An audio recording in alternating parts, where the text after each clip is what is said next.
Chers amis, bonjour, je vous adresse mes plus cordiales et fraternelles salutations.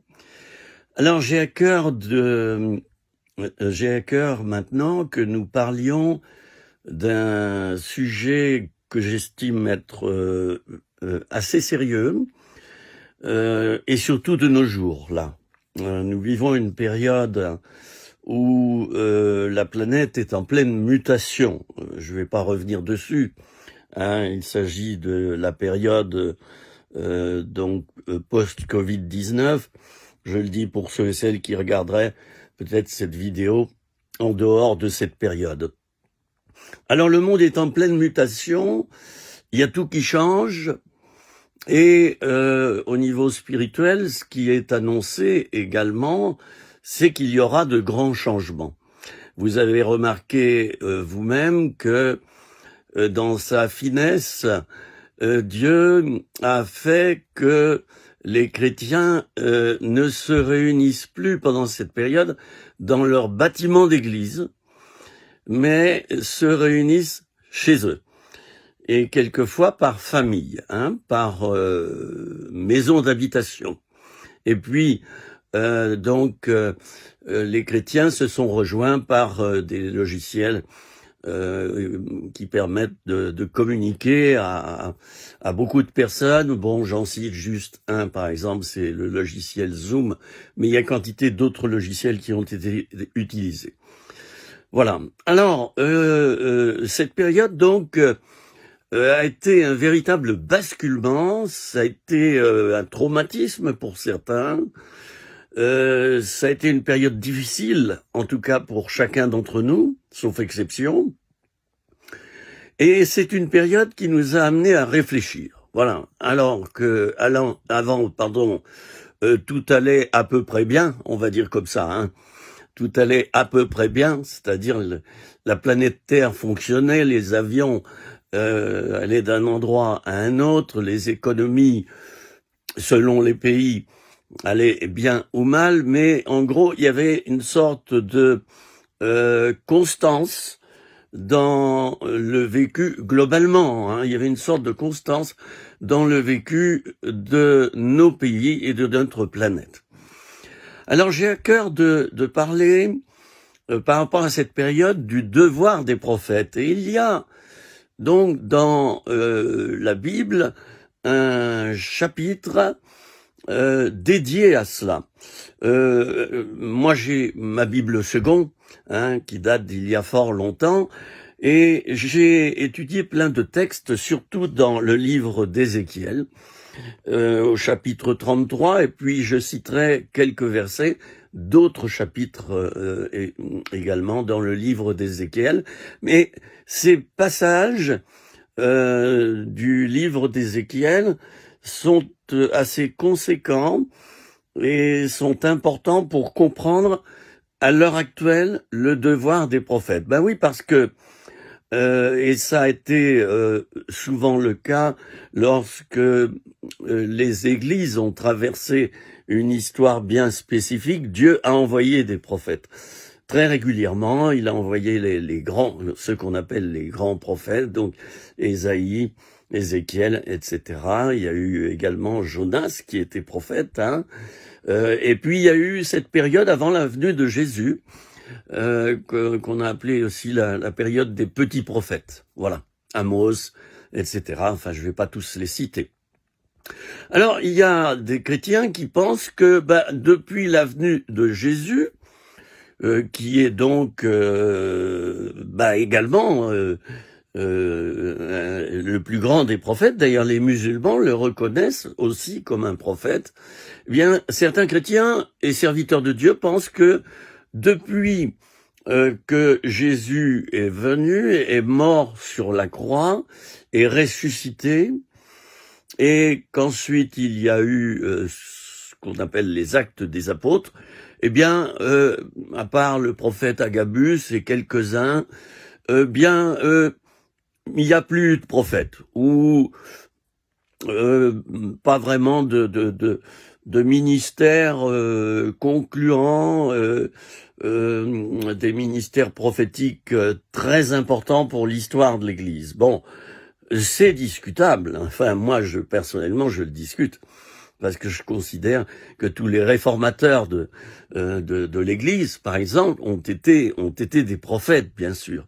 Et ils ont été persécutés, puisque leur devoir, c'était de réformer l'Église. Alors, dans le livre d'Ézéchiel, donc chapitre 33, je vais lire quelques versets. À partir du verset 2, c'est Dieu qui s'adresse à Ézéchiel et qui lui dit ceci: Fils de l'homme, parle aux enfants de ton peuple et dis-leur, lorsque je fais venir l'épée sur un pays et que le peuple du pays prend dans son sein un homme et l'établit comme sentinelle, si cet homme voit venir l'épée sur le pays, sonne de la trompette et avertit le peuple, et si celui qui entend le son de la trompette ne se laisse pas, avertir, et que l'épée vienne le surprendre, son sang sera sur sa tête. Il a entendu le son de la trompette, il ne s'est pas laissé avertir. Son sang sera sur lui. S'il se laisse avertir, il sauvera son âme. Si la sentinelle voit venir l'épée et ne sonne pas de la trompette, si le peuple n'est pas averti et que l'épée vienne enlever à quelqu'un la vie, celui-ci périra à cause de son iniquité, mais je redemanderai son sang à la sentinelle. Alors on en est au verset 6, et je vais lire les versets maintenant 7 à 9. Et toi, fils de l'homme, je t'ai établi comme sentinelle sur la maison d'Israël. Ah, je dirais en commentaire que là, ça commence à se corser. L'appel d'Ézéchiel se fait un peu plus ressentir. Ça se rapproche, on va dire comme ça, en langage tout simple. Tu dois écouter la parole qui sort de ma bouche et les avertir de ma part. Quand je dis aux méchants, méchant, tu mourras, si tu ne parles pas pour détourner le méchant de sa voie, ce méchant mourra dans son iniquité, et je te redemanderai à toi son sang. Mais si tu avertis le méchant pour le détourner de sa voie, et qu'il ne s'en détourne pas, il mourra dans son iniquité, et toi, tu sauveras ton âme. Voilà. Alors, dans le livre d'Ézéchiel, il y a quantité de passages qui nous parlent du devoir des prophètes, et notamment du devoir aussi d'Ézéchiel. Je ferai un bref rappel tout d'abord pour dire qu'il y a une différence entre celui, et je parle là des chrétiens de nos jours, de notre période actuelle.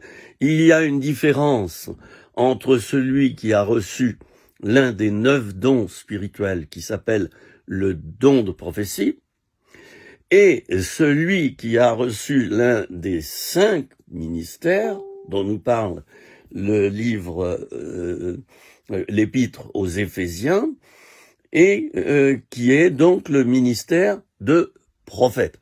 Il y a beaucoup de chrétiens qui confondent les deux, et qui se disent, le prophète, c'est celui qui a le don de prophétie, c'est tout.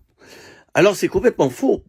Il se trouve, oui, que le prophète a le don de prophétie, mais il a aussi d'autres dons de révélation, comme le don de la parole de connaissance et le don de la parole de sagesse. Et puis, le prophète est amené aussi à faire des miracles. Il peut avoir le don des miracles, le don des guérisons, etc., etc. Bien, j'allais dire que Dieu équipe en tout cas son prophète, qui, je le rappelle, est un ministère mis à part par Dieu, bien souvent 10, 20 ou 30 années avant qu'un événement se produise, un événement très important se produise dans l'Église, dans le corps de l'Église. Alors il y a l'Ancien et le Nouveau Testament. Comme je le disais, il y en a qui disent, dans l'Ancien, où il y avait plein de prophètes, mais c'est de la gnognotte. Dans le Nouveau, c'est de la gnognotte. Le ministère de prophète n'existe plus. Oh, j'en ai rencontré, moi, des pasteurs qui pensent comme ça. Alors, évidemment, dès qu'un prophète va passer dans son église, il va être rejeté.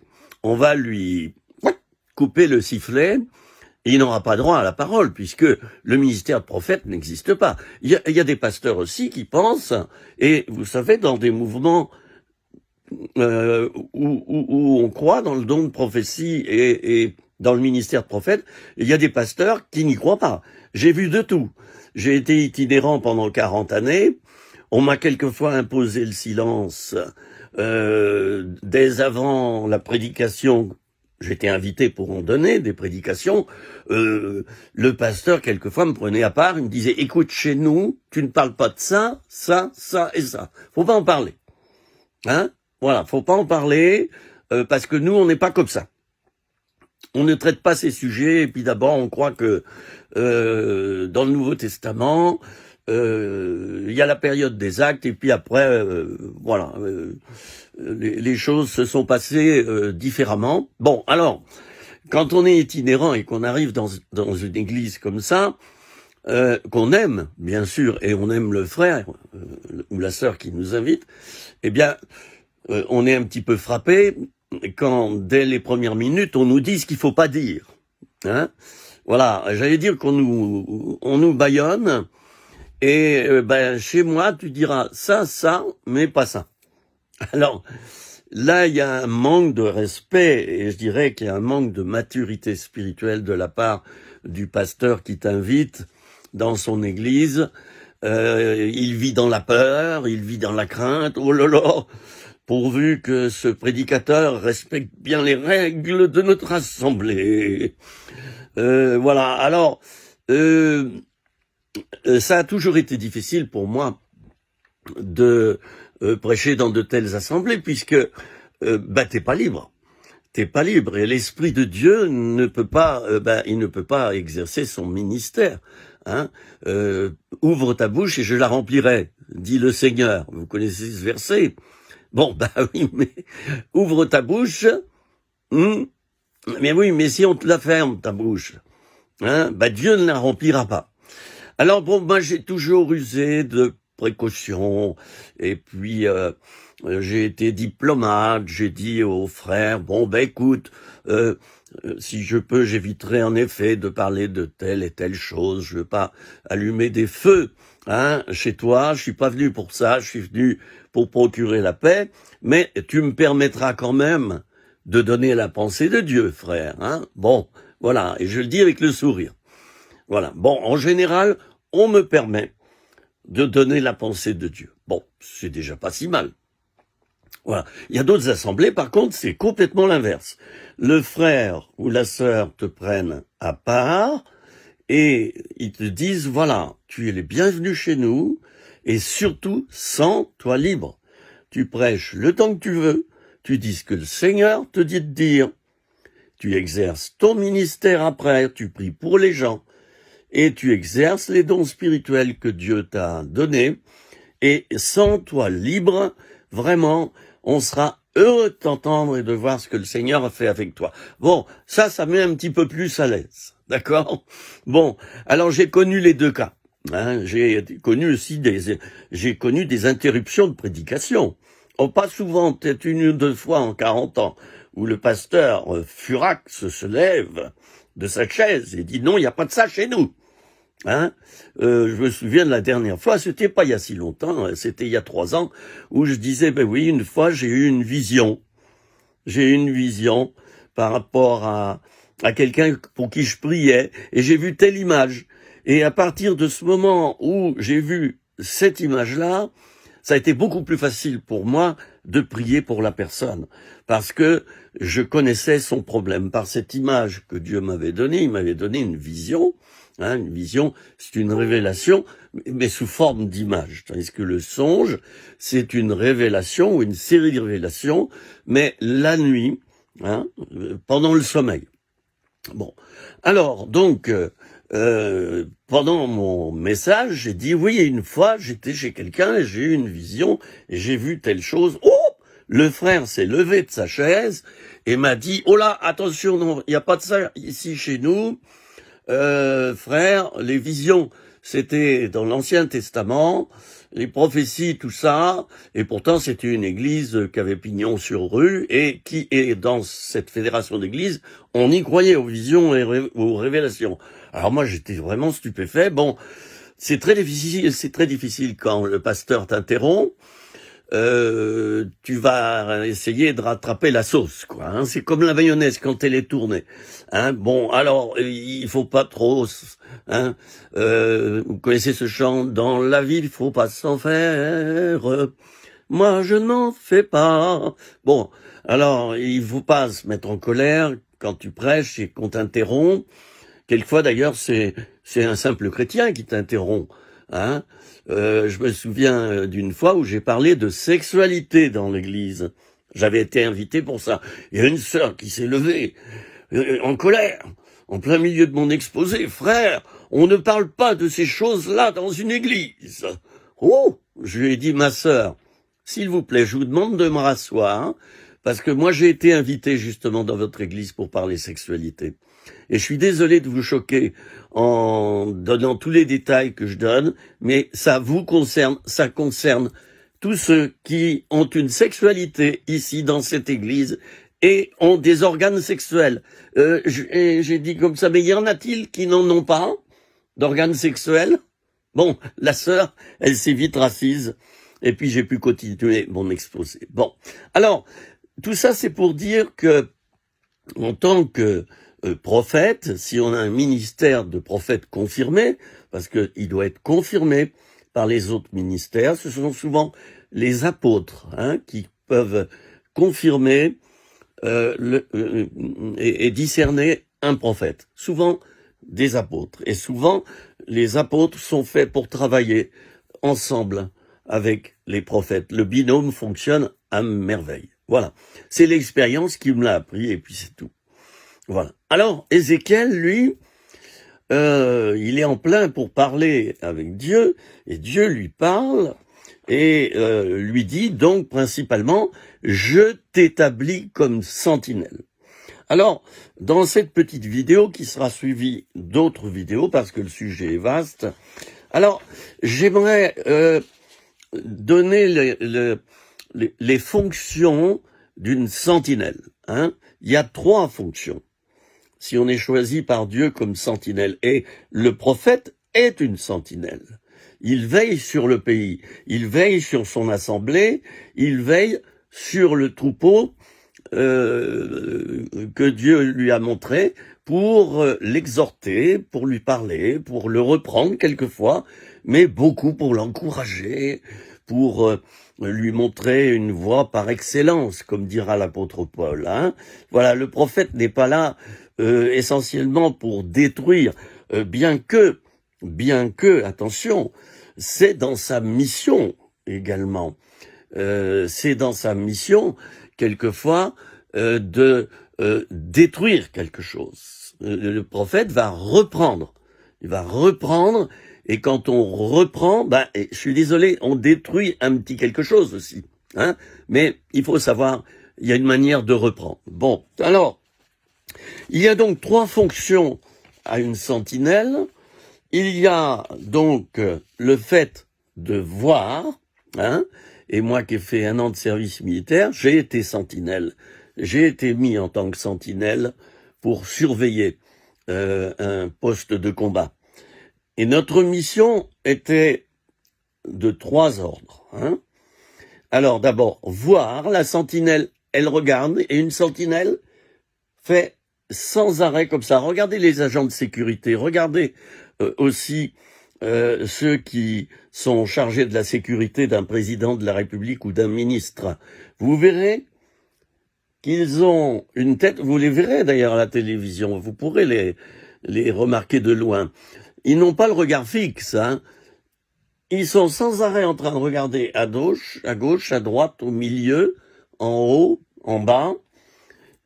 Voilà, le regard est très important. Donc, première mission de la sentinelle, c'est de voir, hein, d'apercevoir, de regarder.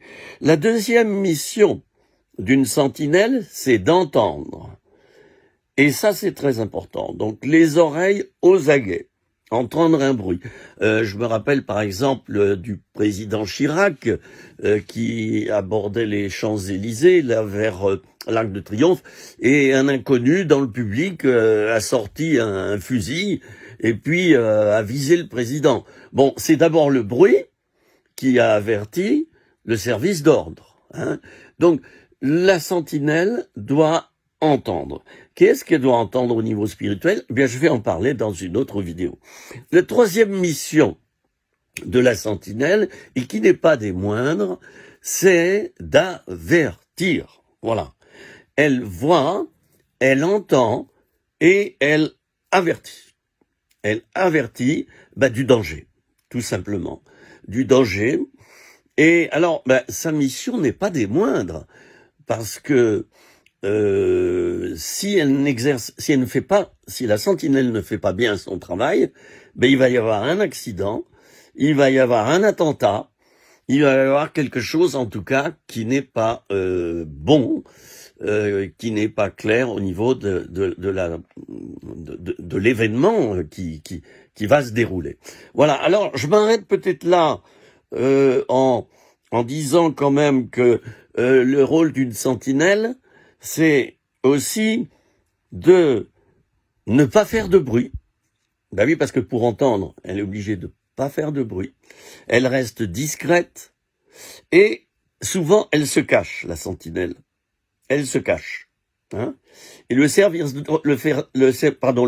d'ordre d'un président ou d'un ministre, vous remarquerez, ils sont pas habillés en tenue fluo, hein. Ils sont habillés, comme tout le monde, en costard-cravate, hein, comme tous les officiels qui sont autour, et on ne saurait pas discerner qui est garde du corps et qui ne l'est pas. Donc, il doit rester discret, il ne doit pas faire de bruit pour mieux entendre, justement, et il doit se cacher. Mais il va sans cesse observer, entendre et avertir. Alors, j'arrête momentanément cette petite vidéo qu'on reprendra quand je publierai la suivante sur le même thème. Je vous dis donc à bientôt pour parler du devoir des prophètes et de nos jours. Là, c'est très important d'en parler, les amis. Alors, à bientôt.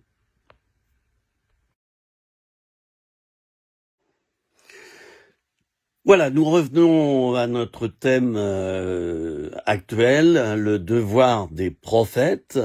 Et dans une première vidéo, j'ai décrit quel était le rôle de la sentinelle, puisqu'un prophète, c'est une sentinelle. J'ai dit qu'il y a 3 rôles principaux, c'est voir, entendre et parler, avertir le peuple. Bien. Alors, je vais aller plus loin dans cet enseignement et dire que dans le texte que j'ai lu tout à l'heure, quand Dieu a parlé à Ézéchiel, il lui a dit ceci. Si le peuple qui t'écoute ne veut pas t'écouter, eh bien, son sang sera sur lui. C'est-à-dire, il sera coupable de ne pas t'avoir écouté. Il en sera responsable et, eh bien, il aura des ennuis et des problèmes, puisqu'il n'a pas écouté le son de la trompette, vous voyez, parce que là, Dieu dit à Ézéchiel, voilà, tu es comme quelqu'un qui a une trompette, hein. Tu es comme quelqu'un qui a une trompette. Et souvenons-nous de la prise de Jéricho. cette prise de Jéricho s'est faite aussi par le moyen de sacrificateurs qui étaient devant, là, parmi le peuple. Ils ont fait 7 fois le tour, enfin le 7e jour. Et puis, il y en avait qui avaient ce qu'on appelait les trompettes retentissantes. Hein. Ça faisait du bruit. Hein. Pam, pam, pam, pam, pam, pam. Et d'ailleurs, on voit dans certains films comment César, enfin, on voit les Romains, la trompette était un instrument important. Voilà. Alors, Dieu va dire à Ézéchiel, si le peuple que tu avertis en sonnant de la trompette, en parlant de ce que tu as vu et entendu, ne t'écoute pas, eh bien, son sang retombera sur lui, c'est-à-dire, voilà, il aura, lui, des problèmes, mais toi, t'en auras pas, parce que tu auras averti, t'auras obéi. Ouais, parce que c'est pas le tout d'être prophète de l'Éternel. Il faut d'abord avoir été discerné par d'autres ministères. On ne s'établit pas prophète comme ça. Non, c'est pas possible. On ne s'autoproclame pas prophète. Hein, mais on est discerné par les autres ministères. Je rappelle qu'il y en a 5. On est discerné par les 4 autres ministères. Et puis, on est discerné par le peuple aussi, qui vient nous voir et qui vient nous trouver, mais qui nous dit, voilà, ta prédication, écoute, dans cette prédication, j'ai trouvé des détails, Dieu m'a parlé, et c'est comme si tu avais décrit ma vie, mon frère, par ton message. Voilà. Alors ça, c'est le vrai prophète. Là. Il dévoile les cœurs. Mais attention, il le fait pas par une prise de pouvoir. Vous voyez, je suis en train de le mimer. Voilà, voilà, le prophète de l'Éternel arrive. Hein, alors tout le monde doit se taire. Et moi, j'ai déjà vu des prophètes exercer leur ministère comme ça. Personnellement, je vous dirais que je n'aime pas. Je n'aime pas. J'aime bien le prophète qui reste humble, qui donne la parole que l'Éternel lui a donnée, mais sans se laisser accompagner par cette prise de pouvoir, cet esprit de contrôle sur le peuple, hein, où tout à coup le prophète dit des choses avec dureté, voire avec violence, et puis il reprend le peuple en disant vous ceci, vous êtes comme ceci, vous êtes comme cela, et balala, et le peuple s'en prend plein la figure. Bon, alors moi je pense que avec les années, le prophète il apprend à prévenir le peuple, il apprend à avoir une autorité. Et cette autorité n'est pas tellement dans sa manière d'être et de parler. Cette autorité, elle lui vient de Dieu et elle va le traverser, cette autorité de Dieu. Elle va le traverser et Dieu parle bien souvent avec douceur, sauf exception. Souvenons-nous comment il a parlé aux riches, aux scribes et aux pharisiens. Et il les a ratatinés, hein. Ouh là là là là, la claque qu'ils se sont pris sur la figure, hein. Sépulcre blanchi, hein. Vous nettoyez l'extérieur de la coupe et du plat, mais voilà, et patati patata. C'est limite, hein. Moi, j'allais dire que ça frise l'insulte quelquefois. C'est pas de l'insulte, mais c'est insultant. Sépulcre blanchi à l'époque, voilà, c'était pas une grossièreté, mais c'était pas non plus une parole très douce. Hein. Alors Jésus, qui est l'exemple du prophète par excellence, hein, c'est l'exemple du prophète par excellence. Eh bien Jésus, nous le voyons par moments être très doux, très très doux avec les gens. Hein. Et par moments, il est très cassant. Alors, il y en a un qui est cassant par excellence, c'est Jean-Baptiste. Hein. Oh, race de vipère! Et alors, Jean-Baptiste va reprendre les gens qui viennent se faire baptiser par lui. Il les traite pas de tous les noms, mais race de vipère, je suis désolé. Hein. Bon, quand on se prend ça dans le coltard, c'est pas tellement un compliment. Hein. Alors Jean-Baptiste, bon ça c'était celui qui avait été préparé pour annoncer la venue du Seigneur, pour aplanir le chemin du Seigneur. Donc, c'était un homme rugueux qui a été élevé et éduqué à la dure. Je crois que c'est parmi les Esséniens, si mes souvenirs sont justes. Et il était habillé de vêtements de peau, hein, d'animaux sauvages. Il mangeait, du miel et des sauterelles sauvages. Il a été élevé à la dure. Il a été éduqué à la dure. Je ne sais pas combien de temps il est resté dans le désert pour se former, mais ça prend du temps, la formation d'un prophète, hein. Et j'aimerais dire ceci, en revenant à nos jours, maintenant. Nous sommes là en juillet 2020, mais peut-être que vous regarderez cette vidéo plusieurs mois, ou peut-être 1 an ou 2 ans plus tard, moi je n'en sais rien, hein. Bon, eh bien, de nos jours, donc je reviens à maintenant, de nos jours, je crois que Dieu a caché dans des cavernes, ça c'est l'expression que prend la Bible, hein, du temps d'Élie, voilà, il est dit que Dieu avait caché des prophètes, bon, puis il y avait aussi des faux prophètes, hein, en pagaille, hein, de Baal et d'Astarté. Bon, voilà. Et de nos jours, il y a des faux prophètes. Et vous savez à quoi on reconnaît un faux prophète? C'est qu'il prophétise toujours le bien, hein. Voilà. Il va vous dire que, mais non, tout va bien, allez, il n'y a pas de souci. Ah oui, mais le vrai prophète, lui, il dénonce le péché. Mais il le fait sans jugement. Il le fait dans l'amour. Il va parler au peuple et dire, voilà, il y en a peut-être parmi nous qui vivent dans l'adultère.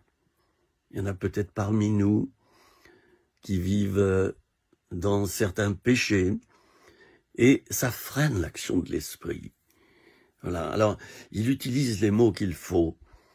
Son but, c'est pas de faire le travail lui-même, hein, en utilisant un ton cassant. Bon, Jean-Baptiste l'avait fait. Bon, ça faisait partie de sa mission, certainement. Il fallait casser un petit peu, certainement des années, hein, où les textes nous disent d'ailleurs qu'à l'époque, il n'y avait plus de révélation. Il n'y avait plus de révélation. Et la Bible nous dit que quand le peuple est sans révélation, il est sans frein. Alors peut-être que Jean-Baptiste est arrivé à une période où fallait peut-être être cassant. Casser le système en place, un système, voilà, où ça, c'était ronronnant, quoi. Tout allait bien, et puis voilà, tout le monde se vautrait dans le péché comme du temps de Noé, hein. Il est dit que du temps de Noé, les gens se mariaient, ils buvaient, et puis voilà, ils vivaient dans le plaisir, et puis voilà, il y a aussi, avant la venue de Jésus, un verset qui nous dit que chacun faisait ce qui lui semblait bon. Je répète, chacun faisait ce qui lui semblait bon. Et de nos jours, dans nos églises, je m'inclus dedans, par moments, nous faisons ce qu'il nous semble bon. Ah, pas forcément selon des techniques du monde, mais selon ce qui nous paraît bon spirituellement. Voilà. Eh oui, mais Dieu ne l'entend pas de cette oreille. Et je crois que les temps que nous vivons maintenant, ce sont des temps d'avertissement, ce sont des temps qui tendent à devenir des temps de jugement sur le peuple. Et je le dis en tremblant, je le dis sans chercher à vouloir le faire, moi, à juger. Même Jésus s'interdisait de juger. Hein? Il dit, je ne suis pas venu pour juger le peuple, mais pour le sauver. Voilà. Donc le prophète, lui, ne va pas juger par lui-même, hein, le peuple. Mais il peut être un instrument de jugement. C'est bien différent. Il ne faut pas que le prophète, celui qui a un ministère de prophète, il confonde les deux. Parce que s'il confond les deux, il va se mettre à juger, à tirer l'arigot, et puis finalement, le fruit qu'il aura porté n'atteindra pas son but, quoi. Hein. Voilà. Alors, bon, de nos jours, donc, je crois que Dieu, depuis 20 à 30 ans à cacher des prophètes dans des cavernes, c'est-à-dire il les a mis à l'écart, il les a formés sans bruit, sans que ça se sache. Et maintenant, par contre, et nous sommes en juillet 2020, eh bien depuis quelques mois, je crois que Dieu a voulu dire à ces prophètes, qui sont un certain nombre, et qui ont été tannés par la souffrance, parce que un prophète, lui, il a droit à un régime spécial. C'est par la souffrance que Dieu va le sculpter, hein, dans un creuset de souffrance. C'est comme ça qu'il va apprendre. Et dans la souffrance, il va apprendre déjà à souffrir sans se rebeller, et puis à parler à ceux qui souffrent, pour les avertir justement. Hein? Pour être un bon messager, il faut qu'il ait expérimenté lui-même dans sa vie ce qu'il va faire expérimenter aux autres. Alors de nos jours, disais-je, les prophètes, Dieu leur a donné le feu vert à des centaines de prophètes par le monde entier. Moi, j'en ai rencontré en Ouganda, sur la montagne de prière. Je ne sais pas si vous êtes allé à Kampala, non loin de Kampala, la capitale. Il y a donc la montagne de prière. C'est une sœur, c'est la femme d'un pasteur qui, il y a, je sais pas, 10, 20, 30 ans en arrière, largement, avait reçu la vision d'acheter une montagne. Et Dieu lui a dit, tu en feras une montagne de prière. Et depuis cette époque, donc ça s'est réalisé, cette sœur a acheté une montagne, elle est décédée ensuite, et sur cette montagne, j'y suis allé il y a peut-être 4-5 ans, c'était extraordinaire. Vous voyez des chrétiens prier 24 heures sur 24, sous les arbres, sous les branches, un peu partout. Vous parcourez cette montagne, il y a des gens qui font comme ça, même comme les Juifs, hein, qui ont des mouvements, et puis qui prient, et ils intercèdent. Et puis vous avez des équipes de prophètes qui souvent parlent anglais, puisque l'anglais on le parle bien en Ouganda, hein, ça fait partie d'une des langues les plus parlées dans ce pays.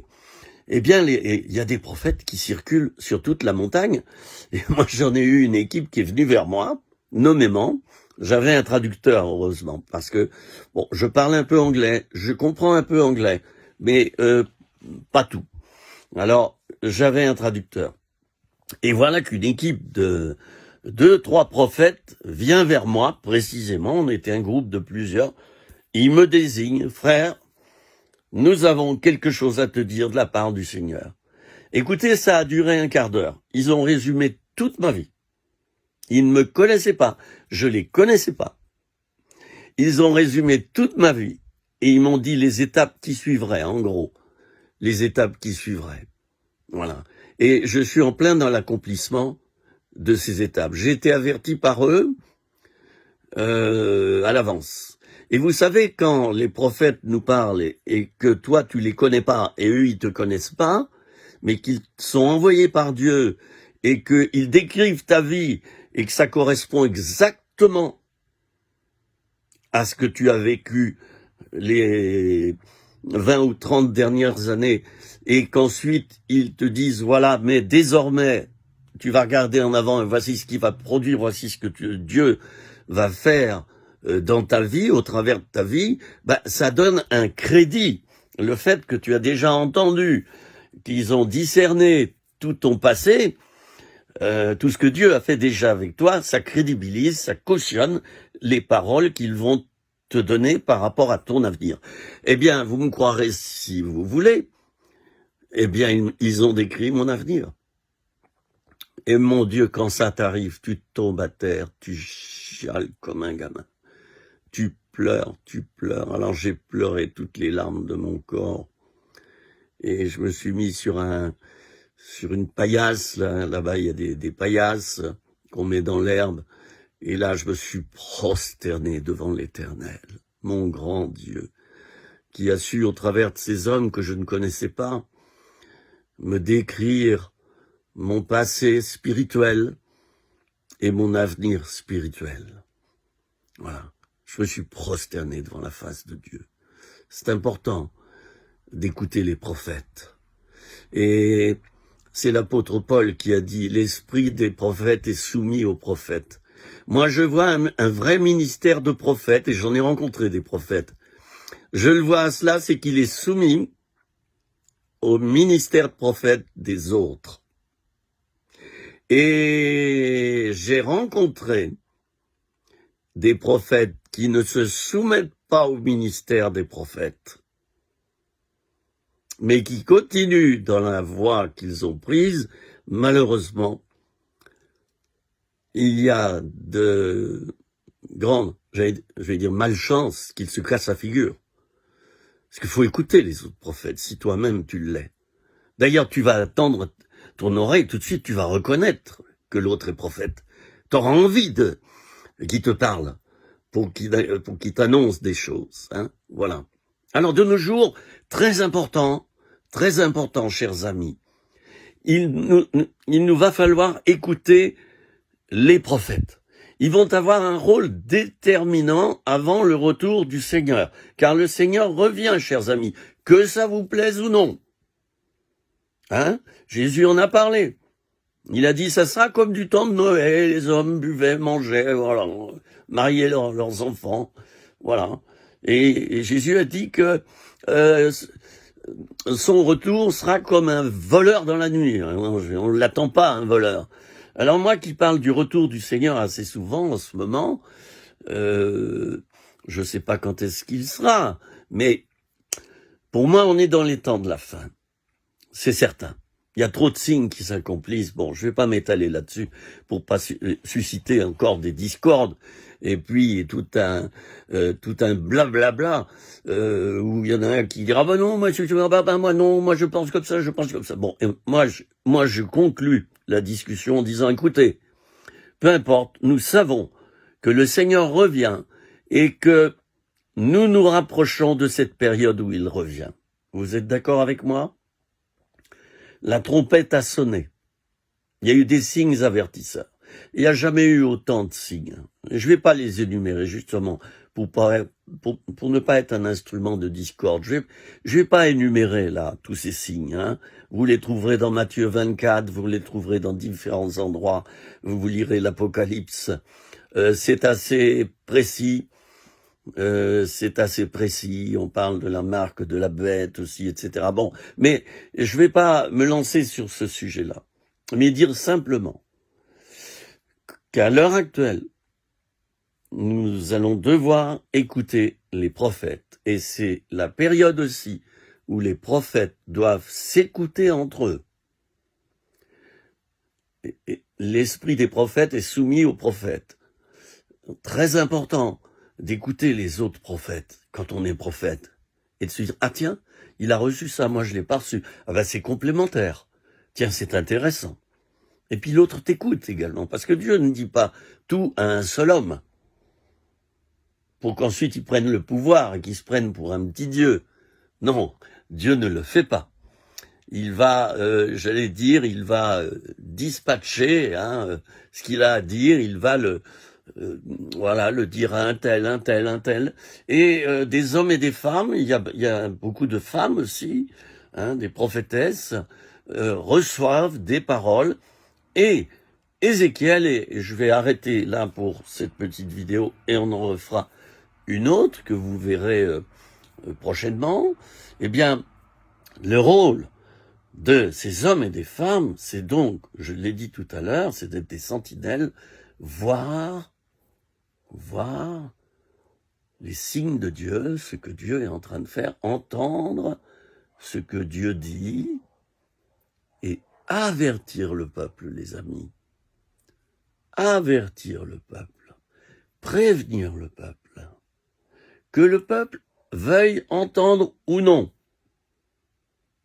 Et je vais lire quelques versets encore dans le livre d'Ézéchiel, où là, Dieu est formel, qui t'écoute ou qui ne t'écoute pas, car c'est une bande de rebelles. Voilà.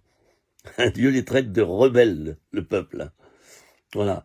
Il y a de nos jours des rebelles. Ah oui, il y a des rebelles. Il y a ceux ceux qui veulent prêcher un évangile à l'eau de rose, un évangile doucereux, un évangile où tout le monde il est beau, tout le monde il est gentil. Voilà, on obéit au Seigneur, on fait sa bonne action, on s'appuie sur sa propre justice, ou alors on s'appuie exclusivement sur des signes, des prodiges, des miracles, ou on s'appuie sur un évangile de prospérité. Enfin, il y a de tout. On rencontre de tout à l'heure actuelle. Et veillons à annoncer un évangile équilibré, dans lequel il y aura des signes, des prodiges et des miracles, dans lequel il y aura des révélations, dans lequel il y aura par moments de l'abondance et de la disette aussi. Il y aura du bonheur, mais quelquefois du malheur, de la souffrance. Il y aura les deux. Alors, soyons équilibrés. Et personnellement, tous ceux qui annoncent que le bonheur, que le plaisir spirituel, que l'abondance, que les signes, les prodiges et les miracles, et bien sûr ça nécessite que je les entende souvent parler, et ceux qui n'ont que ce message, eh bien c'est incomplet. Je l'ai déjà dit dans d'autres vidéos, je n'en veux à personne, mais c'est incomplet, et moi je me suis quelquefois opposé ouvertement à eux en leur disant « Attendez, votre évangile est incomplet ». Certains n'ont même pas voulu entendre ça. Ils m'ont dit « Non, on refuse de te rencontrer ». Bon, c'est très parlant, c'est très parlant. Voilà, je vous laisse et je vous retrouve dans une autre vidéo. Donc à très bientôt. Merci de votre écoute. Voilà, chers amis, nous reprenons cet enseignement sur les devoirs du prophète. C'est un ministère très important. C'est pas un ministère qui est appelé à diriger l'Église. Le prophète n'est pas un ministère supérieur aux autres. Mais on en a besoin. Si on devait résumer ce qu'est un prophète, on pourrait dire c'est la bouche de Dieu. Voilà. Et le prophète, il est craint. Et vous savez par qui il est craint? Par qui il est rejeté? Eh bien, par ceux qui vivent dans le péché. Vous savez pourquoi? Parce qu'ils ont peur d'être dévoilés. Alors, ils font un transfert sur les prophètes, et avant qu'ils ne leur parlent, ils les assassinent verbalement. Pouf, pouf, allez, prends ça dans la figure. Voilà. Ah oui, normalement, on ne devrait pas avoir peur d'un prophète. Si notre vie est à peu près en règle, je dis à peu près parce que qui a une vie complètement en règle? Oh là, bien prétentieux est celui qui pourrait l'affirmer maintenant. Bon, alors si ta vie est à peu près en règle, tu t'approches du prophète. Au contraire, tu lui dis, tiens, prie pour moi maintenant. Et si Dieu te donne une parole, eh bien, donne-la moi, ne me cache pas. Même si c'est une parole dure, tu peux le dire au prophète ça. Même si c'est une parole dure, je suis prêt à l'écouter et à changer. Voilà. Y en a qui n'aiment que les prophètes qui ont une parole douce, doucereuse, qui leur annonce que des bonnes choses. Eh oui, mais quand on lit bien l'intégralité de la Bible, bien Dieu n'a pas donné à certains prophètes une tâche facile. Quand je vois Jonas, qui est parti à l'opposé de l'endroit où Dieu voulait qu'il aille, Dieu voulait l'envoyer à Ninive. Et puis Jonas, qui avait donc été choisi par Dieu pour prêcher la repentance à Ninive, il a acheté un ticket sur le prochain navire qui le menait à Tarsis, en Espagne, à l'opposé complètement de l'endroit où était Ninive. Alors Ninive, pourquoi est-ce qu'il voulait pas y aller? Pourquoi est-ce qu'il voulait pas y aller? Notre ami Jonas, qui était un prophète, oui, de renom, mais il voulait pas y aller parce que les Ninivites étaient des ennemis jurés d'Israël. Et écoutez-moi bien, des ennemis qui leur faisaient du mal, un peu comme les Madianites dans l'Ancien Testament aussi. Les Madianites saccageaient les récoltes des Israélites, ils les saccageaient, ils les tuaient. Alors les Ninivites étaient très connus pour crever les yeux des Israélites et leur couper les mains. Voilà. Donc, c'est pas évident. Alors, voilà que la parole de Dieu descend sur Jonas, qui reçoit l'ordre d'aller prêcher quoi? La repentance à Ninive. Tu vas aller dans la ville. Alors, Jonas, il a les jetons, il a peur. Il se dit, ouais, mais quand ils vont me voir leur parler comme ça, ils vont me prendre, ils vont me crever les yeux, etc. Bon, ça, c'est peut-être une des premières raisons. Mais une deuxième raison pour laquelle donc Jonas a eu peur, enfin du moins il n'était pas tellement d'accord, c'est pas qu'il avait peur, c'est qu'il se disait, oh ben non, des gens comme ça, leur prêcher la repentance, ils le méritent pas, hein.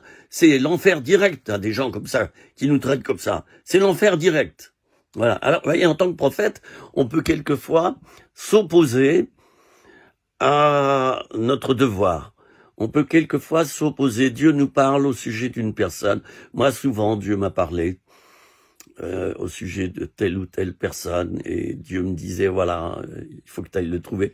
Alors pour moi, le plus difficile, c'est quand je dois aller trouver un pasteur, et que Dieu me parle plusieurs fois, et bah oui, Dieu me parle, et me dit, voilà, il faut que tu ailles le trouver, parce qu'il y a ça et ça et ça dans sa vie, qui fonctionne mal, et que moi, le Seigneur ton Dieu, je veux réformer dans sa vie.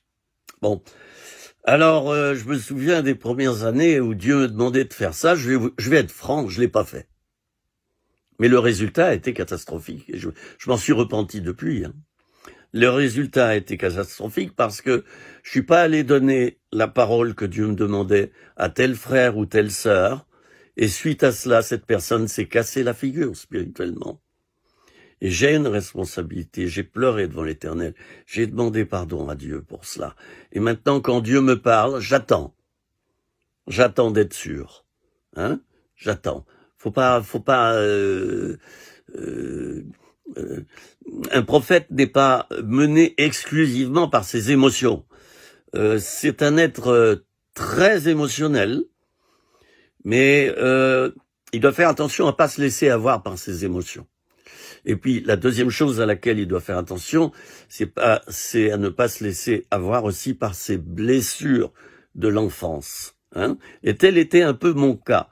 J'ai eu pas mal de blessures dans l'enfance. J'ai pas à les étaler ici. J'en ai été guéri, assez récemment. Et là, Dieu m'a donné un feu vert beaucoup plus franc et massif par rapport à ce ministère de prophète. Il m'a dit, vas-y, c'est mûr chez toi, tu peux y aller. Et j'ai cette faculté maintenant de donner des paroles assez difficiles à des personnes, mais dans l'amour, dans la douceur, et sans avoir d'esprit de contrôle sur les personnes, sans forcément les blesser. Bien sûr, il y a des paroles prophétiques qui sont blessantes, par nature. Quand Jésus a dit sépulcre blanchi, enfin je dis pas tout ce qu'il a pu dire à ces pharisiens, ces scribes, et quand donc Jean-Baptiste il a dit race de vipères et tout, bon c'est pas facile à dire. Alors le prophète, c'est quelqu'un qui se laisse sculpter. Alors deux choses importantes, et je l'ai déjà dit dans un enseignement, c'est quelqu'un qui se laisse sculpter dans deux choses. Hein. D'abord, sa personnalité, son identité, voilà, son caractère. Très important. Que tu te laisses sculpter par le Seigneur, la sanctification. Et aussi tes traits de caractère. Voilà. Si Dieu te demande de changer des traits de caractère que tu as, il faut les changer, parce que sinon, dans tes messages, ces traits de caractère vont sortir. Donc, l'identité du prophète, d'ailleurs, ministère, ça veut dire homme-don, avec un tiret entre les deux, hein, homme-don. C'est-à-dire le don de Dieu qui est à l'intérieur est aussi important que l'homme. Parce que ce que je viens de dire là, ça s'adresse aussi à l'évangéliste, qui est un homme-don. Hein. L'évangéliste doit apprendre à parler aussi avec compassion aux âmes. Hein. s'il commence à les fustiger, il peut vous dire « Ah, je vous annonce les foudres de l'enfer si vous vous repentez pas !» Moi, j'ai rencontré des évangélistes comme ça, ils parlent tout le temps de l'enfer. Ça n'arrête pas, hein. C'est l'enfer. Alors, ben oui, il y a des conversions, mais par peur de l'enfer. Mais non, l'évangéliste, lui, il va parler de Dieu d'une manière équilibrée. Et pour ça, il a un travail à faire aussi dans sa personnalité, dans son identité. Le pasteur, alors c'est pareil. Le pasteur, c'est celui qui soigne. C'est un médecin. C'est le médecin des âmes. Il va soigner les âmes. Alors, il y a un gros travail de sanctification que Dieu doit faire dans sa vie, de telle manière qu'il soit un bon médecin, qui a du discernement et qui sait donner les bons médicaments, les bons remèdes. C'est ça un bon médecin. Voilà. Alors, il y a les autres ministères également, je ne vais pas passer mon temps à en parler, mais chaque ministère a un travail à faire sur ces deux points-là, l'identité et le message qu'il va donner, hein, le don qui est à l'intérieur de lui. Ce don, pour le prophète, c'est un don, il est un homme d'inspiration. Il vit par inspiration, le prophète. Et il est insupportable quelquefois au niveau caractère, vous savez pourquoi? Parce qu'il n'est pas prévisible. Vous êtes avec lui, il est très souriant, tout va bien, tout à coup, vous voyez qu'il est travaillé. Vous dites, qu'est-ce qu'il y a? Ah oui, le Seigneur est en train de lui parler. Voilà, le Seigneur est en train de lui parler. Voilà, alors il se laisse inspirer, il reçoit des révélations, des visions. Ça peut être aussi des songes la nuit. En tout cas, Dieu lui parle assez clairement. Alors, c'est un vrai apprentissage pour un ministère de prophète de savoir, et ça, j'en ai pas parlé dans les autres vidéos, de savoir décoder ce que Dieu lui dit. Je répète, décoder ce que Dieu lui dit. Oui, vous savez bien, nos télévisions, il y a quelque temps, il fallait un décodeur. Voilà. Alors, le prophète, il va falloir qu'il sache décoder les émotions que Dieu utilise pour lui parler, décoder les pensées que Dieu lui donne, donc ça concerne le domaine de l'intelligence, hein. Et puis, le prophète aussi doit être travaillé dans sa volonté, parce que il doit pas forcément tout dire. Et il doit dire les choses au moment où Dieu le veut. Donc s'il va trop vite au niveau de sa volonté, Dieu m'a parlé, il parle tout de suite, quelquefois c'est trop tôt. Le peuple n'est pas prêt. Donc il doit se laisser travailler aussi dans sa volonté, et il y a un décodage, un véritable décodage qui peut prendre plusieurs jours, plusieurs semaines, plusieurs mois, et je l'ai dit, plusieurs années. Dieu peut te mettre à part plusieurs années et te dire voilà ce qui se passera, et tu seras ma bouche, je t'ai choisi, hein, pour que dans cette période de l'histoire de l'Église, tu fasses ça et ça en mon nom. Voilà. Et ben, c'est une formation longue. Voilà. Alors, donc Dieu va parler à Ézéchiel plusieurs fois, et on va maintenant lire dans Ézéchiel au chapitre 2, alors qu'avant c'était dans Ézéchiel, on était au chapitre 33, où Dieu lui avait dit « Je t'établis comme sentinelle ». Et bien là, on est dans Ézéchiel chapitre 2, et je vais lire les versets 1 à 8. Il me dit, donc c'est Dieu qui lui parle, « Fils de l'homme, tiens-toi sur tes pieds et je te parlerai. » Dès qu'il m'eut adressé ces mots, l'Esprit entra en moi, dit Ézéchiel. L'Esprit entra en moi, et il me fit tenir sur mes pieds, et j'entendis celui qui me parlait. J'ai parlé du rôle de la sentinelle, hein, qui est d'écouter, d'entendre, hein. Voilà. Et j'ai déjà dit, nous avons des oreilles spirituelles, nous avons une bouche spirituelle, nous avons des yeux spirituels. Eh oui. Oui. Et nous devons arriver dans le temps à développer ces trois sens spirituels qui sont si importants. Alors, je reviens donc à mon chapitre 2 du livre d'Ézéchiel. Dieu me dit alors, verset 3, « Fils de l'homme, je t'envoie vers les enfants d'Israël, vers ces peuples rebelles. » Oh, ça commence bien là. Vers ces peuples rebelles qui se sont révoltés contre moi. Eux et leurs pères ont péché contre moi. Vous voyez, c'est pas une parole agréable, hein. Pour ceux qui pensent que les prophètes ne doivent prononcer que des paroles agréables, c'est pas agréable. Eux et leurs pères ont péché contre moi jusqu'au jour même où nous sommes. Ce sont des enfants à la face impudente et au cœur endurci. Ah, pas facile non plus. Quand le prophète doit dire à son auditoire, vous avez le cœur endurci, frères et sœurs. Mais une manière de le dire aussi. Mais c'est pas des paroles faciles à dire.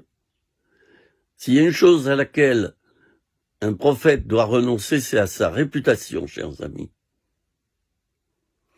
Si votre réputation est toujours un petit Dieu pour vous, si vous vous attachez à cela, vous pourrez pas bien avancer dans votre ministère de prophète. Parce que le prophète, il est détesté bien souvent. Il y a deux choses. Il est très aimé par certaines personnes qui, justement, eux, écoutent son ministère. Ce sont des gens ouverts à l'esprit. Alors, il est très aimé par ces personnes-là, mais il se fait des ennemis absolument terribles. Il y a le prophète Daniel qui a été jeté dans la fosse aux lions, etc. Jérémie, c'est pareil. Enfin bon, j'ai pas le temps de tout décrire, mais le sort du prophète, c'est la prison, ce sont des médisances, des calomnies, des coups tordus. Voilà. Il faut qu'il s'habitue. Il faut qu'il s'habitue parce que comme il donne une parole qui n'est pas facile à entendre, ben, il va avoir des persécutions. Voilà. Et beaucoup de prophètes sont morts décapités. Et ont eu des ennemis incroyables, même des chefs de gouvernement, des rois, des rois. Donc le prophète Élie a dû se planquer dans le désert, à 30 kilomètres de marche. Il a laissé son serviteur même. Il a fait 30 kilomètres de marche, et là il s'allonge sur le sol et il dit « Prends-moi, prends ma vie ». Il n'a pas voulu se suicider. « Prends ma vie ». Parce que la femme du roi, Jézabel, elle veut ma peau. Voilà, Jézabel, la femme d'Akab. Et en ce moment, d'ailleurs, je précise, j'ouvre une parenthèse pour dire, et c'est très important, que de nos jours, l'esprit des prophètes est vraiment en action, mais l'esprit de Jézabel, ce qu'on appelle l'esprit de Jézabel, donc c'est un esprit qui ressemble, c'est un esprit démoniaque, vraiment, qui ressemble à celui dont était possédée Jézabel, la femme d'Akab à l'époque, qui voulait faire mourir Élie à cause de ses prophéties et du fait qu'il avait zigouillé, il avait dénoncé, au moins, attendez voir, ils étaient 1500 faux prophètes, il leur a fait leur peau, il les a dénoncés complètement. Alors cette femme était hors d'elle. Et à l'heure actuelle, s'il y a beaucoup de prophètes qui se lèvent de nos jours, là, nous sommes donc à la mi-juillet 2020, beaucoup de prophètes se lèvent, là maintenant, ça y est, ils sortent des cavernes, ils se mettent à parler. Eh bien, sachons que dans l'autre camp, eh bien, il y a des démons qui se lèvent, et parmi ces démons, il y a cet esprit de Jézabel, qui souvent va parler par des femmes. Attention, je suis pas misogyne, mais il se trouve que souvent, ça va être comme ça, et qui vont vous attaquer. Et vous flanquer au sol par des paroles méchantes. Et quand une personne atteinte d'un esprit de Jézabel vous a parlé, en général, vous êtes démoli intérieurement. Vous êtes KO, vous êtes allongé par terre, vous demandez la mort. Voilà. Alors, important de demander la prière. Alors, je le dis au passage à mes amis prophètes, très important dans ce cas-là de demander la prière lorsque vous avez été victime d'une personne atteinte d'un esprit de Jézabel. Très important de demander la prière, de manière que dans la prière, on brise les paroles. C'est des fausses prophéties, bien souvent. Ces paroles doivent être brisées dans votre vie, dans ta vie, si tu as été victime de ça. Donc demande la prière. Demande la prière. Et Dieu va te délivrer, puis tu vas y voir clair, parce que quelquefois on voit pas que c'est un esprit de Jézabel qui nous attaque. Bon, je le disais au passage, mais souvent moi j'ouvre et je ferme des parenthèses. Vous apprendrez à me connaître, c'est comme ça. Voilà. Je t'envoie vers eux. Ce sont des enfants à la face impudente et au cœur endurci. Et tu leur diras, ainsi parle le Seigneur l'Éternel, qu'ils écoutent ou qu'ils n'écoutent pas, car c'est une famille de rebelles, et pof, on en remet une couche là, car c'est une famille de rebelles, ils sauront qu'un prophète est au milieu d'eux.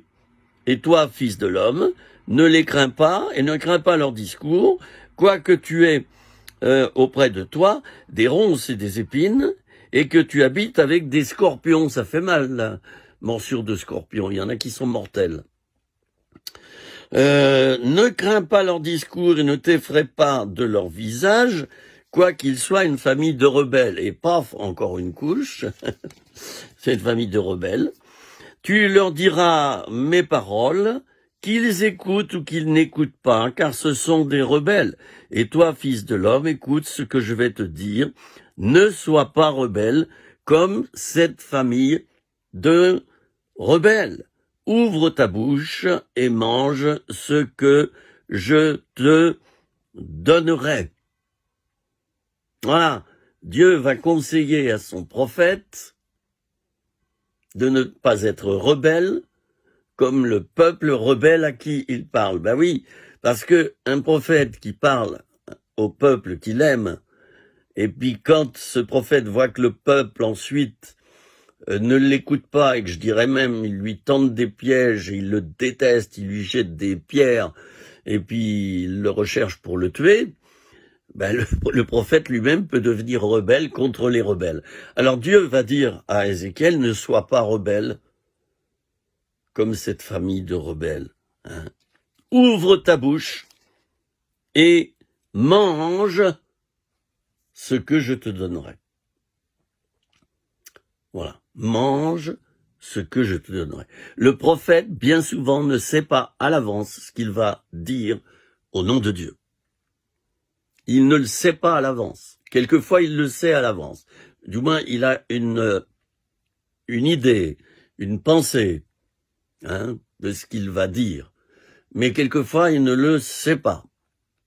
Alors, l'abandon est une chose nécessaire, le lâcher-prise chez le prophète. Ça fait partie du programme de formation qu'il doit suivre. Le lâcher-prise, l'abandon, s'abandonner à Dieu. Allez, j'ouvre ma bouche et tu la remplis. Voilà. Et puis le prophète, il apprend à avoir une oreille exercée. Il apprend aussi à voir comme Dieu voit, ou du moins ce que Dieu veut lui montrer. Et il apprend à entendre ce que Dieu veut bien lui dire. Dieu ne lui dit pas tout, bien sûr. Et Dieu ne lui montre pas tout. Et le prophète ne va pas tout dire non plus, ce que Dieu pense ou veut dire. Mais il va en dire une partie. Alors, chers amis, quel programme, dites-moi. Nous allons nous retrouver pour une nouvelle vidéo. Je vous dis à très bientôt sur ce même thème, le devoir des prophètes. Voilà, merci. Et nous revoici, chers amis, pour la suite de l'enseignement sur le devoir des prophètes. On a parlé de son caractère, de son identité. On a parlé de ses dons, des dons d'inspiration, de révélation, principalement. Et on a dit que le prophète a une responsabilité, c'est de parler au peuple, et si le prophète refuse de le faire, Dieu lui redemande des comptes. De même que le peuple qui reçoit des paroles du prophète Dieu lui en demandera des comptes s'il n'a pas voulu écouter le prophète. Alors c'est pour ça, j'aimerais dire quelque chose là, à mes amis prophètes. Nous ne sommes pas tenus au résultat. Écoutez bien, c'est très important ce que je vais vous dire. Nous ne sommes pas tenus au résultat. Nous sommes tenus à une obligation de moyens. Voilà. Ce qui compte, c'est de bien décoder ce que Dieu veut nous dire et de donner cette parole devant les bonnes personnes et au bon moment. Là, c'est tout un art, ça s'apprend. Donc Dieu te donne le feu vert ou pas. Quelquefois, il te dit d'attendre. Quelquefois, le feu passe au orange. C'est, oui, écoute, attends encore un petit peu. C'est pas mûr, le peuple est pas mûr pour entendre cette parole que je vais lui donner. Alors attends encore un petit peu. Donc le prophète, c'est quelqu'un qui est très patient. Et donc Moïse, qui était un prophète, il entendait la voix de Dieu. Voilà, on l'a appelé l'homme le plus patient sur la surface de la terre, Moïse. Alors Moïse, il avait appris la patience. Alors ça, c'est aussi une caractéristique d'un prophète. Vous avez remarqué que quand Moïse s'est énervé, il a frappé le rocher, au lieu de parler au rocher, duquel devait jaillir l'eau pour le peuple. Dieu lui a dit, écoute mon coco, tu vas pas rentrer en terre promise, tu l'apercevras de loin. Voilà, il y a eu des conséquences. Il est dit que celui qui enseigne sera jugé plus sévèrement. Or, le prophète enseigne. Bon, il n'est pas comme le docteur de la parole, qui lui reçoit des lumières sur la parole, il décortique la parole et il reçoit des lumières, des révélations sur la parole. Bon, le prophète, lui, c'est pas ça. Il va recevoir des lumières d'en haut. Il va recevoir d'en haut. Et il lui faut de la patience. Il lui faut de la douceur. Il lui faut aussi cette capacité d'autorité, chers amis. Ah, c'est très important. Je n'ai pas parlé d'autoritarisme. Non. Non. Un prophète n'est pas autoritariste. Mais il a de l'autorité. Et vous savez, moi j'ai eu 6 enfants, j'ai 9 petits-enfants. L'autorité, c'est pas forcément élever la voix. Il y a beaucoup de parents qui croient ça. Et ils se mettent à hurler. Plus l'enfant désobéit, plus il hurle. Bon, quelquefois, faut le faire pour impressionner l'enfant puis qu'il obéisse. Bon. Mais il y a des parents, ils ne font que hurler. Il y a des chefs de service, ils ne font que hurler. Il y a des patrons, ils ne font que hurler. Que donner leurs ordres dans de l'amertume, on se sent pas bien, tiens, faut faire ci, tu feras ça aujourd'hui, voilà. C'est pas ça l'autorité. Il y a ce que j'appelle l'autorité sereine, tranquille. L'autorité qui fait pas de bruit. Et d'ailleurs, un enfant, si on a vraiment de l'autorité, même si on lui parle pas, simplement, il nous regarde, il voit notre visage, il voit nos yeux, il comprend ce qu'on voudrait lui dire. L'autorité, c'est pas d'abord dans la parole, l'autorité, elle se trouve à l'intérieur. C'est l'autorité spirituelle, doublée aussi de l'autorité de l'homme, qui collabore, hein. Il y a les deux ensemble. Alors le prophète, c'est un homme d'autorité. Et qui, au bon moment, s'il faut qu'il passe, je veux dire, bon, il y a des moments où il va passer de la pommade au peuple, mais il y a des moments, c'est l'inverse. Dieu va vouloir lui dire, les amis, vous me désobéissez, peuple de Dieu, vous me désobéissez, vous êtes des rebelles. Le prophète doit être capable de le dire. Mais il ne le dit pas en son nom. Vous voyez la différence? Ouais. C'est l'autorité de Dieu. C'est pas par son autorité qu'il dit ça. D'où une autre qualité que doit posséder, le prophète, c'est l'humilité, excusez-moi. L'humilité. Voilà. Le prophète, c'est pas quelqu'un de supérieur au peuple. Non. Non. Non. Il n'est pas supérieur au peuple. Et le prophète ne doit pas arriver, je l'ai déjà dit, dans un enseignement avec une attitude là autoritaire. J'en ai vu de ces prophètes arriver au début là de leur intervention. Il y a le silence dans la salle. Il n'y a plus personne qui bouge. Tout le monde a les jetons. Tout le monde a peur. C'est pas ça le prophète. Non. Nous sommes appelés à craindre Dieu dans le sens du respect. C'est-à-dire, nous sommes appelés à respecter Dieu et à respecter le prophète et à respecter la parole du prophète. Mais nous ne devons pas craindre dans le sens d'avoir peur de Dieu et avoir peur de la parole de Dieu et avoir peur du prophète. Ça, c'est pas juste. Moi, en tout cas, quand je sais qu'il y a un prophète quelque part, j'ai envie vite de le rencontrer. Puis j'ai envie de lui dire, allez, prie pour moi, prie pour moi. T'as bien quelque chose à me donner de la part de Dieu. Hein? Ben, c'est important. C'est important parce que le prophète, souvent, il voit dans les cœurs. Ah, voilà quelque chose que je voulais dire également. Le prophète, il voit dans les cœurs, comme Jésus. Comme Jésus. On trouve dans les évangiles le fait que Jésus savait ce qu'il y avait dans le cœur de l'homme. Hein? Et il disait, c'est de l'intérieur de l'homme que viennent les mauvaises choses de l'être humain par sa bouche. C'est de l'intérieur que ça vient. Et Jésus avait cette faculté aussi de discerner l'intérieur des cœurs. Moi, je suis tombé sur un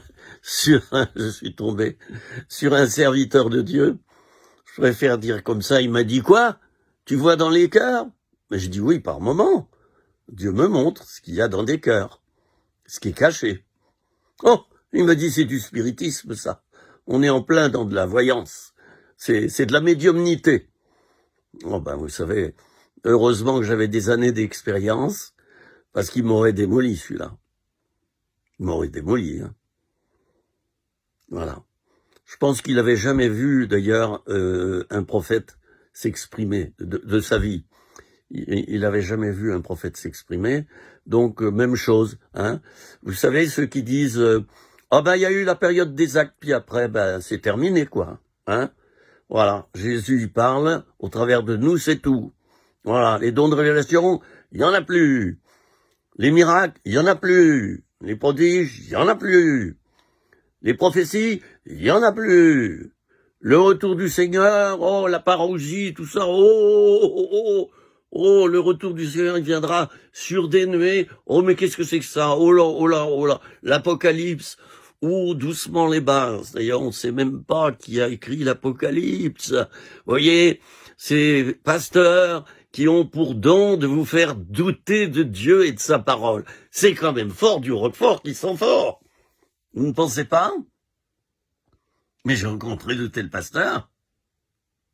Ils sont pas sûrs de l'existence de Dieu. Mais moi, j'ai envie de dire un larron pareil. J'ai envie de dire, mais qu'est-ce que tu fiches comme pasteur? Si c'est pour faire douter tes brebis. Pourquoi t'es le berger? Et il y a quelque chose qui va pas dans ta vie. Le pasteur, c'est celui qui fortifie la foi de ses brebis. C'est celui qui nourrit ses brebis. Mais il n'est pas là pour faire l'inverse, pour les faire douter. Il n'est pas là pour les détruire par dureté. Attention, hein? Eh oui, Ézéchiel, je crois que c'est 34, hein, malheur aux pasteurs d'Israël, hein, qui, voilà, vous avez été durs, vous vous êtes engraissés de la graisse de vos brebis, vous avez mangé cette graisse pour vous-même. Malheur à vous, pasteurs d'Israël. Oui, aïe. Voilà, dans ce chapitre, ça se corse. Et il est parlé de la colère de Dieu. Attention, la colère de Dieu, c'est pas la méchanceté de Dieu. Dieu n'est pas méchant. Là encore, on fait une confusion. C'est comme la différence entre le discernement et le jugement. Oh, il y a bien 3/4 des chrétiens. Et peut-être même certains pasteurs qui ne connaissent pas la différence entre un discernement et un jugement. Le jugement, c'est voir quelque chose qui ne va pas. Et on tombe tout de suite dans la critique, dans l'esprit négatif. Et on fait du mal et on devient méchant. Le discernement, c'est simplement voir quelque chose et bénir. Et tout faire pour relever la personne dont on a vu le problème. D'accord? C'est ça la différence. Et il n'est pas interdit de dire à un frère, écoute, on va prier, pardon, on va prier pour le frère, je vais dire Séraphin. Hein. Il y en a en Afrique, il y a pas mal de Séraphins. C'est un prénom qui est utilisé, beaucoup moins ici en France. Voilà, c'est pas interdit de dire, voilà, j'ai vu qu'il a ce problème-là. Allez, viens, on prend du temps à part. Et puis on tient notre bouche. Voilà. Le vrai discernement aboutit à une reconstruction. Le jugement aboutit à une destruction. Voilà. Ça, c'est important.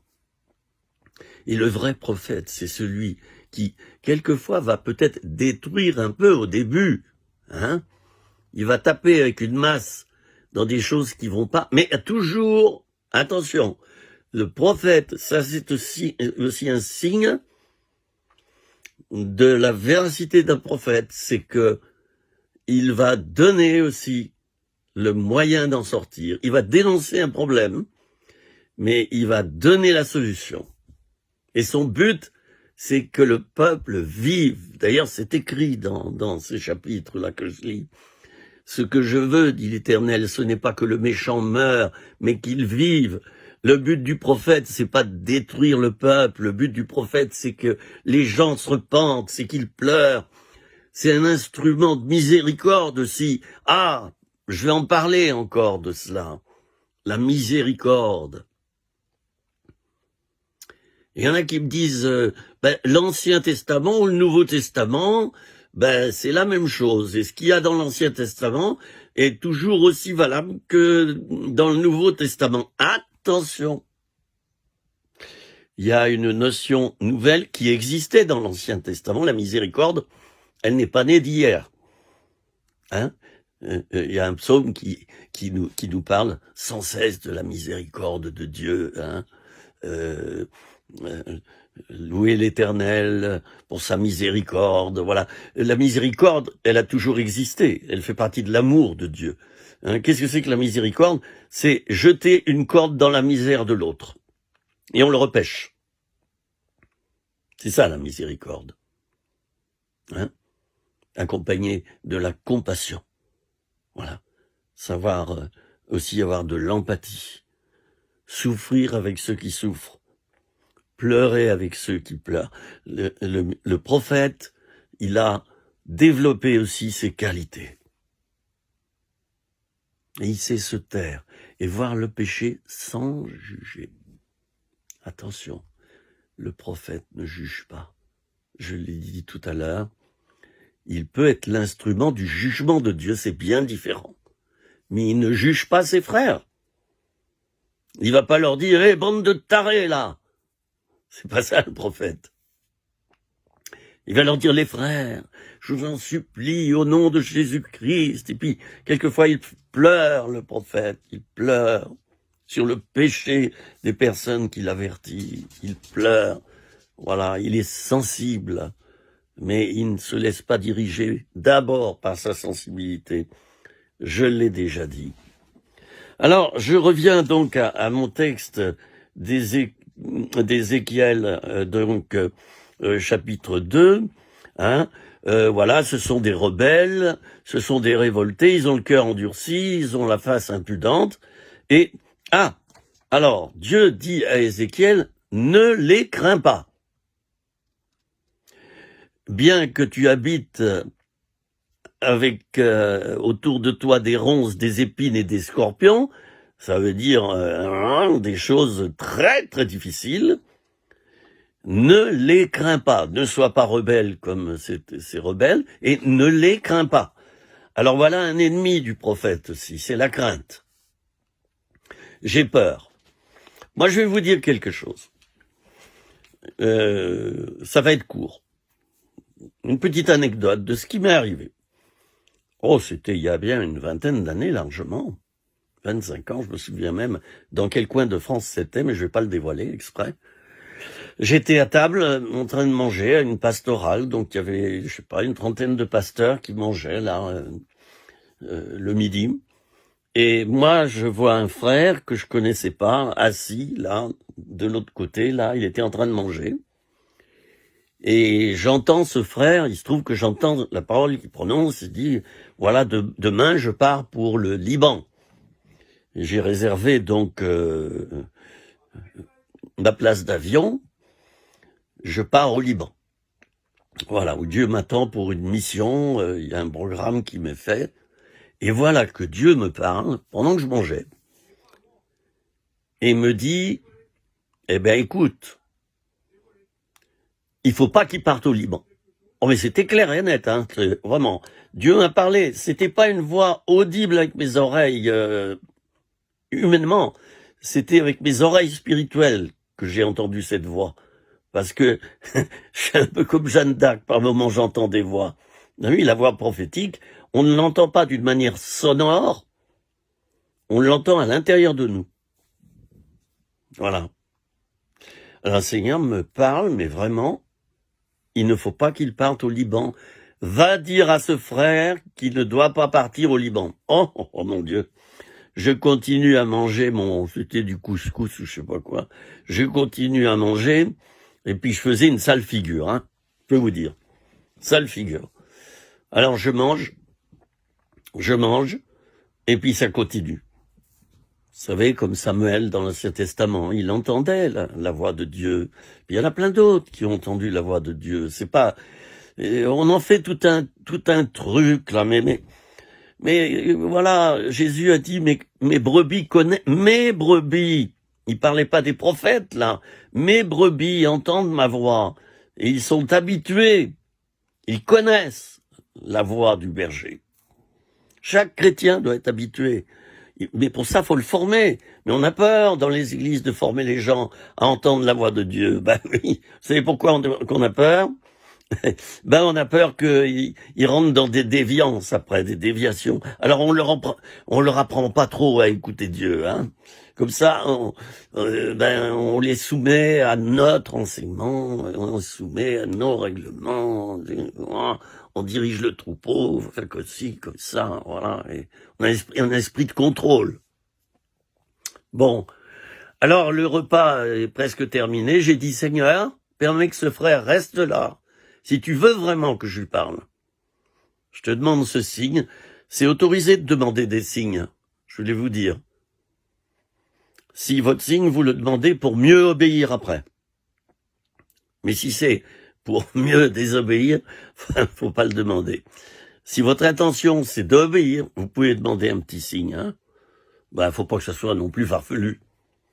Alors j'ai dit, Seigneur, permets que ce frère reste en place, là.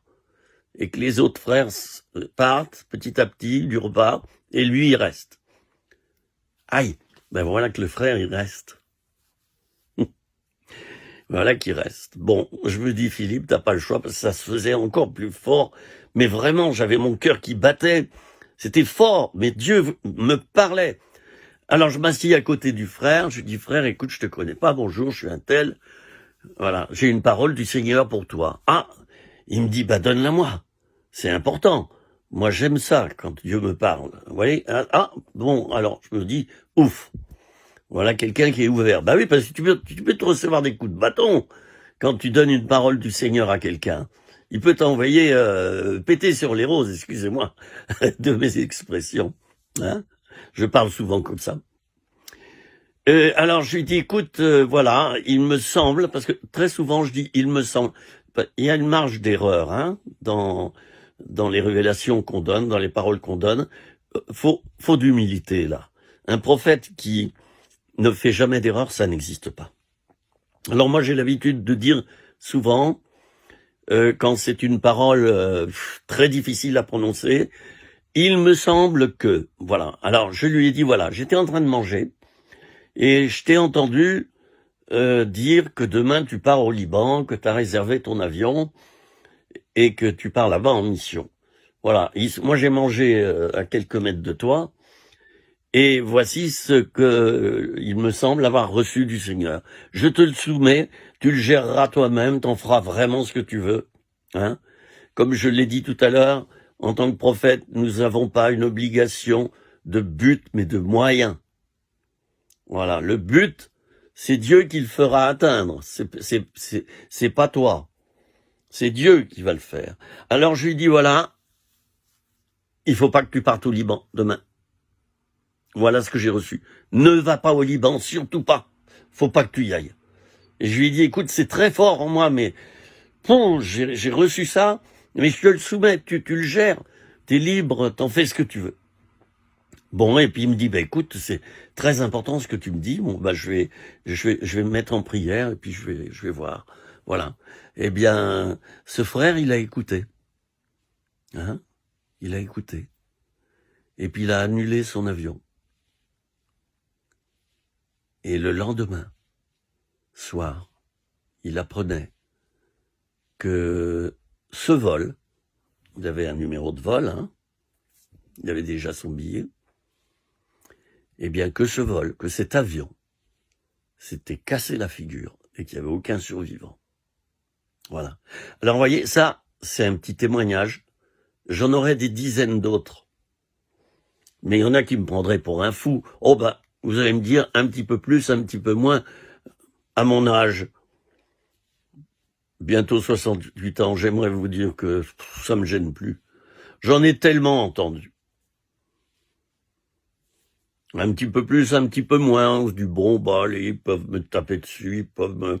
Voilà, en fait, c'est pas sur moi qu'ils le font, c'est sur Dieu, hein. Si j'ai raison et que je donne vraiment la parole de l'Éternel, voilà, vous voyez, faut lâcher prise, hein, sur la méchanceté des autres. Voilà. Bon, alors ça a été une série de 4 enseignements d'une vingtaine de minutes sur le devoir des prophètes. J'aurais beaucoup de choses à dire, notamment dans Ézéchiel 3, et là je vais le dire, mais en 2 minutes. Ézéchiel 3, versets 4 à 9. J'endurcirai ta face pour que tu t'opposes à leur face. J'endurcirai ton front comme un diamant, plus dur que le roc. Ça, c'est quelque chose que tu peux demander à Dieu dans des moments difficiles. Seigneur, endurcis, ma face, endurcis mon front, que j'ai une autorité pleine et entière au moment où je vais donner cette parole. Voilà. J'en ai terminé. J'en ai terminé, chers amis. J'aimerais terminer par une courte prière. Je voudrais prier maintenant pour chaque chrétien qui vient de m'écouter. Que tu aies reçu ou non des dons de révélation, que tu aies un ministère confirmé parmi les 5 ministères d'Éphésiens. Mais j'aimerais prier spécifiquement pour toi. Et la deuxième partie de ma prière, qui va être très courte, ça va être vraiment pour ceux qui ont reçu ce ministère de prophète. Chers amis, travaillons nos cœurs. Travaillons nos cœurs. Nous avons besoin de le faire pour nous bonifier et donner une parole plus performante, plus active. D'accord ? Seigneur, je m'unis à mes frères et sœurs dans ce court instant de prière. Je prie pour chacun d'eux, pour que tu développes des dons de révélation dans leur vie et qu'ils puissent parler en ton nom de plus en plus. Parler en ton nom de plus en plus. Et je te prie maintenant pour ceux qui ont reçu des dons de révélation et ceux qui ont reçu donc un ministère de prophète et un ministère pas facile du tout. Seigneur, maintenant, oint ces personnes. Oint-les maintenant, Seigneur. Oint-les de ton Saint-Esprit. Qu'ils soient revêtus d'amour et de puissance. Les deux vont ensemble. D'amour et de vérité. Les deux vont ensemble. Qu'ils soient revêtus d'amour et qu'ils n'aient pas peur. Donc qu'ils soient revêtus d'amour et de foi. les deux vont ensemble, et qu'ils soient remplis d'espérance vis-à-vis des personnes à qui tu les envoies, vers qui tu les envoies. J'ai prié en ton nom, Seigneur, et je crois vraiment que tu m'as exaucé, car tu es le Fils de Dieu. Tu es vraiment celui qui est, qui était, qui est et qui vient. Merci, Seigneur, d'avoir été présent pendant tous ces temps d'enseignement. Amen. Amen, chers amis. Alors, on reprendra ce thème parce que j'aurai encore des dizaines d'enseignements à donner. On reprendra ce thème qui est tellement important de nos jours. Et puis, j'aurai peut-être aussi la possibilité de vous parler de ce qu'est le bon pasteur, hein, le pasteur, l'apôtre, l'évangéliste, le docteur. Tout cela, ce sont des ministères qui ont besoin de travailler ensemble. Et c'est là où le bas blesse dans nos assemblées, c'est que quelquefois, on met un pasteur, un frère, qui fait tout, qui centralise tout. Et les autres ministères peuvent pas se lever dans l'assemblée. Vous voyez? Peuvent pas se lever, puisque lui, il fait tout. Il est devenu l'homme indispensable. Vous savez comme moi que le cimetière est plein de gens indispensables. Que Dieu vous bénisse. Je vous dis à très bientôt, chers amis, frères et sœurs, et prenez courage. Jésus a dit, j'ai vaincu le monde. Nous avons un Dieu qui a déjà vaincu le monde. La victoire est déjà assurée. Quand il y a un match de foot, non, elle n'est pas assurée, la victoire. Ils ont peur, parce qu'ils connaissent pas à l'avance le résultat. Nous, on connaît le résultat à l'avance. C'est que Jésus a vaincu sur la croix. Alors, à combien plus forte raison notre assurance doit être forte, entière. D'accord? Allez, à bientôt. Au revoir.